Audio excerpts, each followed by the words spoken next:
សួស្តីដល់គ្នាចឹងថ្ងៃនេះខ្ញុំមាន AI មួយទៀតដែលយកមកបង្ហាញដល់អ្នកគ្នាឈ្មោះថា Bard AI គឺជារបស់ Google ហើយអានេះគឺវាអាចថាសមត្ថភាពវាក្បែរខ្ញុំមិនហ៊ានវាយតម្លៃទេណាតែសម្រាប់ខ្ញុំមើលទៅវាមិនចាញ់ ChatGPT ប្រហែលទេអាហ្នឹងគឺ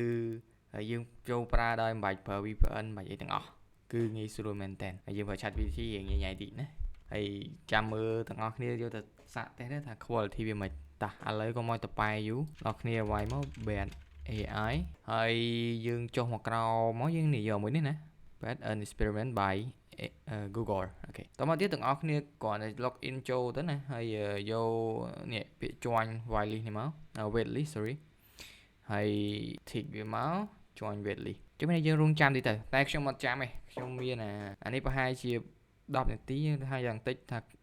យូរបំផុត5-10នាទីចឹងណាបងប្អូនអាចចាំតិចទៅក៏ទេអាហ្នឹងវានឹងផ្ញើមកនៅក្នុងហ្នឹងតិចទៀតវានឹង load ឲ្យយើងបែបនេះវានឹង load ចេញបែបនេះណាវានឹង load ចេញបែបនេះអញ្ចឹងនៅពេលចេញបែបនេះទាំងអស់គ្នាយក agree មក I agree អូដល់ក្រោយមកចេញ I agree មកអូខេអញ្ចឹងយើងចូលមកយើងអាចប្រើប្រាស់បានចឹងនេះលើខ្ញុំសួរវាខ្ញុំឲ្យវា create ខ្ញុំថាឥឡូវខ្ញុំដាក់ថា who made you ចុះ who invented you ណាគេបង្កើតមកចឹងនេះវាអត់ទៅសេទេវាចាំ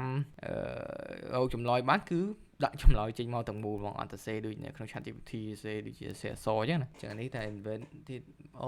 research at OpenAI គេ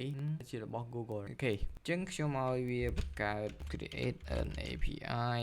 using Express វាមិនយូរប្រហែលទេវាលឿនអត់បានតែការបង្កើតគេវារៀបរាប់ឲ្យវា code PK ចឹងអានេះ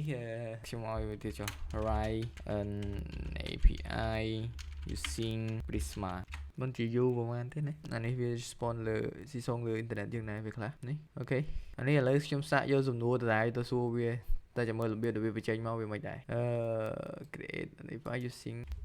តែវាឆ្លើយដដែលទេឬក៏ដូរទីសាស្ត្រនៃការឆ្លើយ create an API using អូខេវាឆ្លើយទីសាស្ត្រដដែលអូខេជាងអានេះទាំងអស់គ្នាអាចយកទៅតេស្តមើលបានទៅហើយវាអត់អស់លុយអត់អីទេហើយប្រើ free ទៀតមានត្រូវការទិញ VPN ហើយប្រើទៅជាងការ spam គឺយើងដាក់ហើយតេស្តមើលទៅ quality វាមិនម៉ាហ្នឹងតេស្តខ្លួនឯងខ្ញុំមិនដឹងទេខ្ញុំគាត់តែបង្ហាញហើយឲ្យឃើញថាហ្នឹងគឺ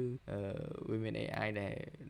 វាបាក់ប្រហែលទៅនឹង ChatGPT ដែរហើយយើងប្រើបានប្រើទៅហើយវាប្រើមិនបានទេត្រូវ ChatGPT ទៅ